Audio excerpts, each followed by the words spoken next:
ഇത്തരമൊരു പരിപാടിയിലേക്ക് ക്ഷണിക്കപ്പെട്ടതുപോലും വളരെ വലിയൊരു പ്രിവിലേജായി കാണുന്ന വ്യക്തിയാണ് ഞാൻ. പ്രത്യേകിച്ച് അതിപ്രഗത്ഭരായ വ്യക്തികളോടൊപ്പം ഈ വേദിയിൽ ഇരിക്കാൻ അവസരം കിട്ടി എന്നുള്ളത് തന്നെ ഏറ്റവും സന്തോഷിപ്പിക്കുന്ന കാര്യമാണ്. ഞാൻ നേരത്തെ പ്രതിനിധാനം ചെയ്തിരുന്ന രാഷ്ട്രീയ പാർട്ടിയിൽ നിന്ന് ഇറങ്ങിപ്പോരാൻ ആധാരമായിട്ട് ഞാൻ പല കാര്യങ്ങളും ഉന്നയിച്ചെങ്കിലും ആ പാർട്ടിയിലെ എൻ്റെ പഴയകാല സഹപ്രവർത്തകരൊക്കെ ആക്ഷേപിച്ചത് ഒരു കസേര കിട്ടാത്തതിന് ഇറങ്ങിപ്പോയി എന്നാണ്. എനിക്ക് തോന്നുന്നത്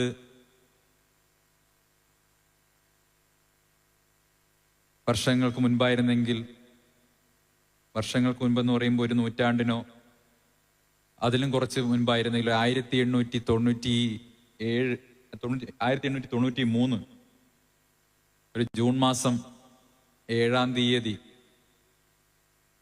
കസേര കിട്ടാത്തതിന്റെ പേരിൽ ഒരു വ്യക്തി പ്രതിഷേധിച്ചുകൊണ്ട് അല്ലെങ്കിൽ അദ്ദേഹത്തെ കൈകാര്യം ചെയ്തതിന്റെ പേരിൽ രാഷ്ട്രീയ രംഗത്തേക്ക് ഇറങ്ങിയിട്ടുണ്ട്. അദ്ദേഹത്തെയും എന്നെയും താരതമ്യം ചെയ്യാൻ പറ്റില്ല. അദ്ദേഹം ഹിമാലയ പർവ്വതമാണെങ്കിൽ ഞാനൊരു പുൽക്കൊടി മാത്രമാണ്. കസേര നിഷേധിച്ചതിന്റെ പേരിൽ ട്രെയിനിൽ യാത്ര ചെയ്യുമ്പോൾ ബ്രിട്ടീഷുകാർക്കൊപ്പം ഇരിക്കാൻ അനുവദിക്കാതെ വർണ്ണവറിയുടെ ഭാഗമായി കസേര നിഷേധിച്ചതിന്റെ പേരിൽ ദക്ഷിണാഫ്രിക്കയിലെ റെയിൽവേ സ്റ്റേഷനിൽ വെച്ച് പുറത്താക്കപ്പെട്ട ഒരു മനുഷ്യന്റെ പേരാണ് മഹാത്മാഗാന്ധി, MK ഗാന്ധി.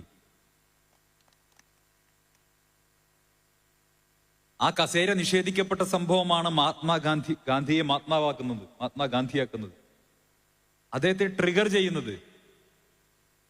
അദ്ദേഹത്തിനുള്ളിലെ രാഷ്ട്രീയ പ്രവർത്തകനെ, സാമൂഹിക പ്രവർത്തകനെ, മാനവികവാദിയെ ഒക്കെ ഉണർത്തിവിടുന്ന ഒരു സംഭവം എന്ന് പറയുന്നത് ആ കസേര നിഷേധിക്കപ്പെട്ട സംഭവമാണ്.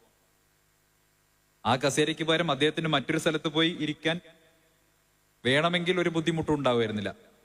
വേണമെങ്കിൽ ഇന്നത്തെ സമയത്ത് എന്റെ പഴയകാല പാർട്ടി പ്രവർത്തകർ ഒരു കസേര നിഷേധിക്കപ്പെട്ടതിന് ഇറങ്ങിപ്പോയവൻ എന്ന് വിളിക്കുന്നുണ്ടെങ്കിൽ അന്നത്തെ കാലത്ത് അല്ലെ ബ്രിട്ടീഷുകാരും അല്ലെങ്കിൽ സാമ്രാജ്യത്വവാദികളും വർണ്ണവെറിയന്മാരും ഗാന്ധിയെയും അങ്ങനെയായിരിക്കും വിളിച്ചിട്ടുണ്ടാവുക. ഒരു കസേര നിസ്സാര കാര്യമല്ലേ കസേര പോയതിന് ബ്രിട്ടീഷ് സാമ്രാജ്യവുമായി ഏറ്റുമുട്ടിയ മഹാത്മാഗാന്ധി നിൽക്കുന്നു. അപ്പൊ പിന്നെ ഒരു കസേര പോയ ഈ BJP പോലെ പാർട്ടിക്കെതിരെ എനിക്കും ഏറ്റുമുട്ടിക്കൂടെ? ഞാൻ കരുതിയത്,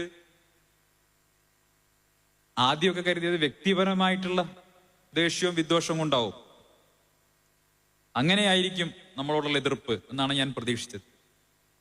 പക്ഷെ പോകെ പോകെ മനസ്സിലാകുന്നത് സാധാരണഗതിയിൽ വീട്ടിലൊരാൾ, പ്രത്യേകിച്ച് ഒരു ചെറുപ്പക്കാരനായിട്ടൊരു വ്യക്തി 2 ദിവസം ഭക്ഷണം കഴിച്ചിട്ടില്ലെങ്കിൽ വിഷമത്തോടെ മാറിയിരിക്കുന്നുണ്ടെങ്കിൽ ആ കുടുംബത്തിലെ കാരണവന്മാരെ പോയിട്ട് അന്വേഷിക്കണമല്ലോ, എന്താണ് വിഷയം, വിഷമം. അത് അന്വേഷിക്കുന്നില്ല എന്നുള്ളത് മാത്രമല്ല, പാർട്ടിയിൽ നിന്ന് പുറത്താകുന്നതിന് മുമ്പ് തന്നെ ഏറ്റവും നിന്ദ്യമായിട്ടുള്ള വാക്കുകളാൽ അപഹസിക്കുകയും തിരിച്ചു പോകാൻ കഴിയാത്ത വണ്ണം മനുഷ്യത്വരഹിതമായിട്ട് പെരുമാറുകയും ചെയ്യുക. ഞാൻ അതൊന്നും ആവർത്തിക്കാൻ ആഗ്രഹിക്കുന്നില്ല. അപ്പൊ എനിക്ക് മനസ്സിലായി, ഈ വിദ്വേഷം എന്ന് പറയുന്നത് കേവലം വ്യക്തിയാധിഷ്ഠിതമല്ല, മറിച്ച് ആ ഒരു എക്കോസിസ്റ്റത്തിനകത്ത് നിൽക്കുന്ന എല്ലാ മനുഷ്യരിലും ഉൽപ്പാദിപ്പിക്കപ്പെടുന്ന വിദ്വേഷവും വെറുപ്പുമാണ് എന്റെ നേർക്കും പ്രസരിപ്പിക്കപ്പെടുന്നത്. ആ ഇക്കോസിസ്റ്റത്തിന്റെ ഭാഗമായി ഇരുന്നു കൊണ്ട് തന്നെയാണ് ഞാനും അത്തരത്തിൽ പെരുമാറിയിട്ടുള്ളത് എന്ന് എനിക്ക് ബോധ്യപ്പെട്ടതിന്റെ അടിസ്ഥാനത്തിലാണ് അതിൽ നിന്ന് ഇറങ്ങിപ്പോരാനുള്ള തീരുമാനം പരസ്യമായി പ്രഖ്യാപിച്ചത്. അത് പൂർണ്ണമായും ശരിയായിരുന്നു എന്ന് ഇന്നത്തെ ഈ സായം സന്ധ്യ എന്നെ ബോധ്യപ്പെടുത്തുന്നുണ്ട്. നിങ്ങൾ നൽകുന്ന സ്നേഹം, നിങ്ങൾ നൽകുന്ന കരുതൽ, ഇതെന്നെ ബോധ്യപ്പെടുത്തുന്നത് ഞാനെടുത്ത തീരുമാനം 100% ശരിയായിരുന്നു എന്നുള്ളതാണ്. എന്നോട് പലരും ചോദിച്ചു, എങ്ങനെയാണ് ഒരൊറ്റ ദിവസം കൊണ്ട്, നിങ്ങൾ ഇന്നലെ വരെ പറഞ്ഞതിനെ മുഴുവൻ തള്ളിപ്പറഞ്ഞുകൊണ്ട് ഒരൊറ്റ ദിവസം കൊണ്ട് നിങ്ങൾക്ക് എങ്ങനെയാണ് പുതിയൊരു രാഷ്ട്രീയ നിലപാട് സ്വീകരിക്കാൻ സാധിക്കുന്നത് എന്ന് പല ആളുകളും ചോദിച്ചു. ഞാൻ പറഞ്ഞു, ഇത് 2024 അല്ലേ, നമ്മളൊരു മെച്ചൂർഡ് ഡെമോക്രസി അല്ലേ, ഒരു മെച്ചോർ ഡെമോക്രസിയിൽ 2024 നമ്മളൊക്കെ നിൽക്കുന്ന സമയത്ത് നമുക്കിഷ്ടപ്പെട്ട രാഷ്ട്രീയ നിലപാട് സ്വീകരിക്കാൻ കൂടി ഉള്ള ജനാധിപത്യ അവകാശം നമുക്ക് നൽകണ്ടേ? കേരളത്തിൽ പൊതുവെ നമ്മളൊക്കെ വ്യക്തിപരമായ ചോയ്സിന് വളരെ പ്രാധാന്യം കൊടുക്കുന്ന ആളുകളാണ്.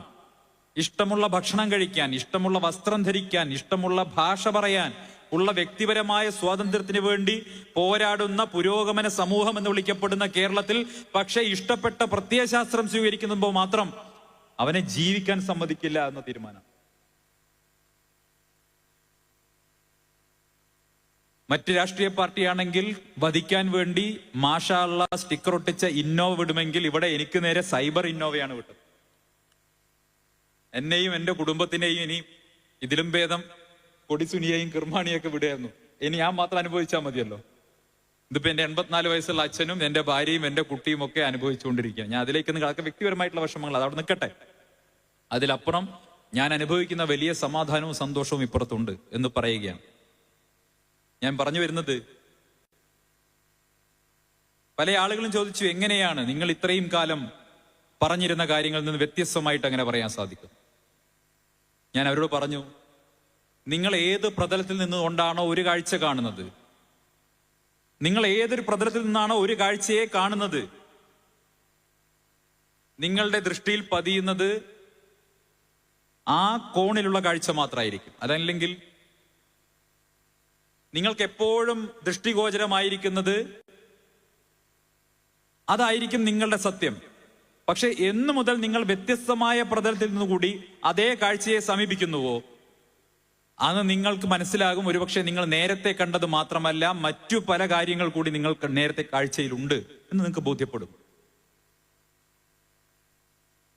നിങ്ങൾ ചരിത്രത്തെ വായിച്ചിരിക്കുന്നത് ഏത് പ്രത്യയശാസ്ത്രത്തിന്റെ ഭാഗമായി നിന്നുകൊണ്ടാണോ, നിങ്ങൾക്ക് അവൈലബിൾ ആയിട്ടുള്ള ഏത് ടെക്സ്റ്റ് മുഖേനയാണോ നിങ്ങൾ ചരിത്രത്തെ സമീപിച്ചത്, അങ്ങനെയായിരിക്കും നിങ്ങളുടെ ചരിത്രബോധം രൂപപ്പെടുന്നത്.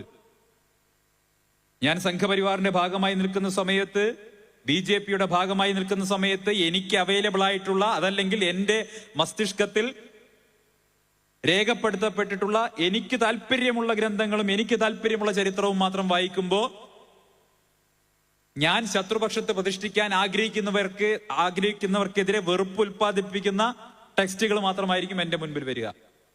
ഇത് സ്വാഭാവികമാണ്.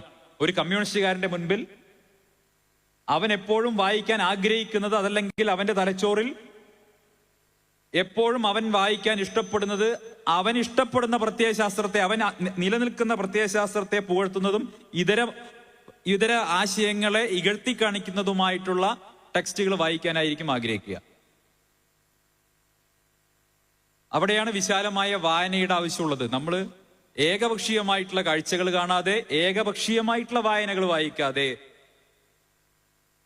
എല്ലാ തലത്തിൽ നിന്നും വായിക്കാനും കാണാനും വേണ്ടി നമ്മൾ എന്നു മുതൽ ശ്രമിച്ചു തുടങ്ങുന്നുവോ അന്നു മുതൽ നമ്മളൊരു മനുഷ്യനായിട്ട് മാറും. അന്നു മുതൽ നമ്മളൊരു മനുഷ്യനായിട്ട് മാറും. എന്നോട് ചോദിച്ചു, നിങ്ങൾ എടുത്തിട്ടുള്ള പല നിലപാടുകളുണ്ടല്ലോ,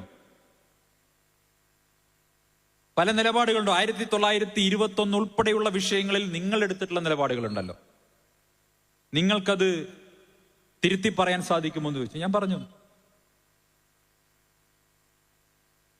എന്തുകൊണ്ട് തിരുത്തിക്കൂടാ?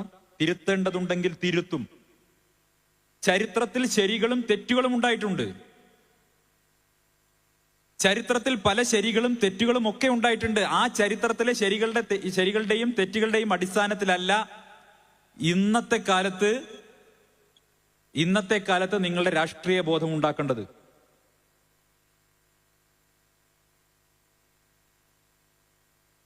നിരവധിയായിട്ടുള്ള ചരിത്ര സംഭവങ്ങൾ ഉണ്ടായിട്ടുണ്ട്. അത് തുടർച്ചയാണ്.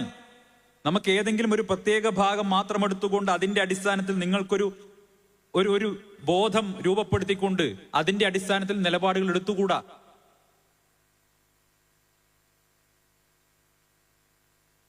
അതുകൊണ്ട് തന്നെ ഞാൻ എൻ്റെ പഴയകാല സഹപ്രവർത്തകരോട് ആവശ്യപ്പെടുന്നത്, നിങ്ങൾ നിൽക്കുന്ന പ്രതലത്തിൽ നിന്ന് മാത്രം കാഴ്ചകൾ കാണാതെ, നിങ്ങളുടെ മുന്നിൽ അവൈലബിൾ ആയിട്ടുള്ള ടെക്സ്റ്റുകൾ മാത്രം വായിക്കാതെ, കൂടുതൽ വിശാലമായ രീതിയിലേക്ക് കാഴ്ചകൾ കാണാനും വായിക്കാനും നിങ്ങൾക്കും കഴിയുമാറാകട്ടെ എന്ന്